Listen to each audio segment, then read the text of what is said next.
finish tower is pretty consistently blowing. So even the difference between lane 8 and lane 1, you're going to get a little bit of a different condition. So definitely speaks to the challenges of this water sport, as you alluded to earlier. Again, my name is Brent Duncan. I'm joined by Ali Zimmerman. We're here at the 136th Royal Canadian Henley Regatta. We're just tuning into the start of the 416 race. That's the men's under 23 double. Closest to us, we have James and Lucas from Leander Boat Club in Hamilton, followed by Alexander and Alec from the University of Victoria, Ian and Nicholas from Community in lane 4, Dan and Kiefer from Western lane 5, Jack and Thomas in lane 6, Craftsbury, and Thomas and Colin from Crescent in lane 7. Good mixture of Canadian and American crews here, and even the Canadian ones you see a couple from here in Southern Ontario with Leander and University of Western Ontario. But UVic, University of Victoria, British Columbia, out there on Vancouver Island, they won't know sitting up here in the starting gates, but if there is any way they could know, they might be inspired by their teammate Sarah Craven, who just won the under 23 women's lightweight single moments ago. Personally, it's exciting to see Dan Sullivan in lane 5. I was his first coach this past year in the novice program at the University of Western Ontario. So this is Dan's first ever Henley Regatta, and pretty exciting to find himself in the under 23 men's double final. That, you know what? Well done, coach. I think it really speaks to the commitment of some of these athletes that do come out of the university novice programs. It can be daunting, I think, coming out, being new to the sport, having to do the winter training here in Ontario. It gets really cold, really snowy, really icy outside. You have to do those long months on the erg. It can be pretty daunting. It can be, I think, demotivating, especially as someone that's new to the sport. But to see someone that's gone through that and made it here to a Canadian Henley final, that's some good work, not only to the coaching staff, but to him staying motivated and being able to, do the commitment and put the time in, put the work in. Visually, you can see on our screen here at the start, they're just making sure that all the bows are aligned. You can see the athletes as they square their blades. They've got attention. They sit a little bit taller, and they're off. Nice start there out of Leander, closest to us.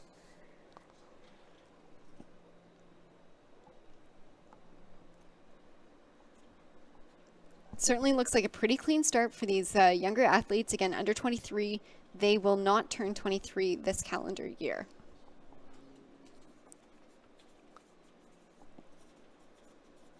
And they are all off, all clean. No kind of horns bringing them back, no false starts, no problems, clear of the red buoys. And all the athletes now pushing up on the second red buoy, the middle, the 250 mark coming through this first 500.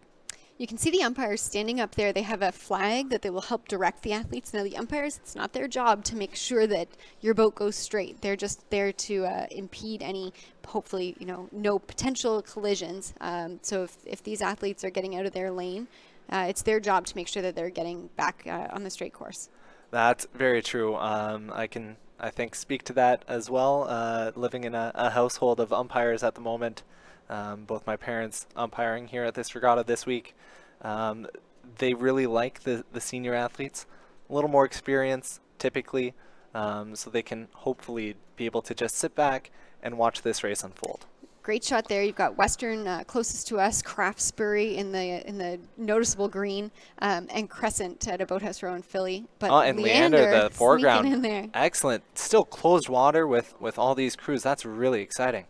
Yeah, the first 500, definitely they kept the pack pretty close together there. It'll be interesting to see if Craftsbury can start to push up, see if Leander, how many lanes across? 5 lanes down, if Leander's going to be able to hang on, and even UWO, and I think it was CRI or UVic, tight racing between the whole field. I'm excited to see how the rest of this race plays out, Ali. Certainly. Last year's winner, the crew was from Riverside, which is also in Boston. Bill and Harry Trophy is the trophy that these guys are racing for. The trophy was first assigned to the junior men's double in 1972. It was later renamed the intermediate double in 1986, and later the senior B men's double in 2000. Finally called what we know it as today, the under 23 men's double in 2009. Harry Fry and Bill Thoburn were members of the Leander Boat Club crew that won a Junior 8 at the 1930 Royal Henley Regatta. Later that year, they would win a bronze medal at the British Empire Games, which were held in Hamilton. In 1932, Harry and Bill were members of the Canadian 8 that won a bronze medal at the Los Angeles Olympics. Harry would compete again at the 1936 Olympic Games in Berlin. Both men continued to serve their home club, Leander, Harry as the club president, and Bill as a coach of Westdale Secondary School. That is really exciting, especially given that we do have a Leander crew doing quite well so far in this race. Leander, as you noted, Ali, from Hamilton, Ontario, that did host that 1930s British Empire Games, and Leander's still in it, about half a boat down off the leaders, Craftsbury. Really exciting race, 1,000 meters in. Still not too much to give. Very tight field still, 1,000 meters down. Slightly more spaced out than coming through the first 500, but not a lot to give, as I said, between really anyone. Craftsbury definitely known for their sculling, so they're looking really, really strong as they row approaching the 1,500 meter mark. You can see in the foreground now, the red buoy indicates that's 1,250 meters from the start. So they are definitely in the mental part of this game as they plug through the third 500 meter stretch of this race. Craftsbury looking really calm, strong around the back end. Good sculling out of those two guys. Cruising at, I've got them at a 34 right now. Looking nice and controlled, confident. You would not be able to tell that these guys are getting pushed down in a really competitive field. Not the way they're sculling. I'm keeping an eye on their heads. They're looking straight out the stern. They don't look worried, that's for sure, Brent. Absolutely. And that's, I think that's what you've got to do. It's a big portion of what you see, certainly at the higher levels. You go and you row your own race. As much as at some point you do need to respond, I think, to other crews, you shouldn't be worried about what's going on in crews outside your boat. As we pan out here, it almost looks like they're untouched. Definitely looks like they've opened up their lead on Leander. Opened significantly. Lane 4 CRI was still in there as well. Does look like at this point it's Craftsbury's race to lose, which, as we were just saying, kind of speaks to the way they're rowing with that confidence, with that poise. Doing a really good job into this bottom 500 meter. It does look like they've brought their rate up just a touch. Just a touch. You can see in the background between those two crews, you've got one out in front looking very strong, commanding. A little bit of a scramble coming from the lane beside them, though.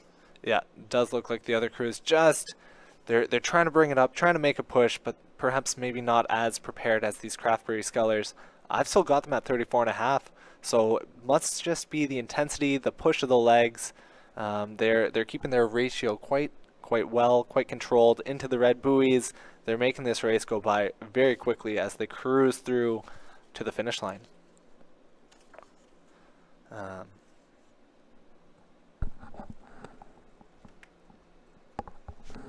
Craftsbury, here they come, approaching the finish line in the men's under 23 double. Doing a really good job. We've got some unofficial results here as they're going to come through the line.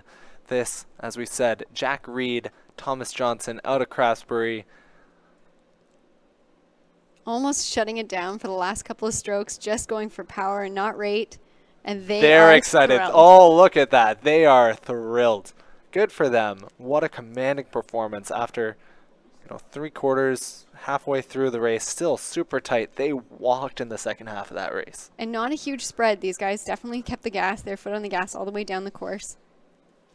Craftsbury, unofficially, of course, winning in a time of 6:25.36. That's 7 seconds ahead of Leander Boat Club all the way across in lane 2. Excellent work out of Craftsbury. As we were saying, the whole race down, it was a tight field, and then somewhere after that 1,000 meter mark, they just went away and stepped on the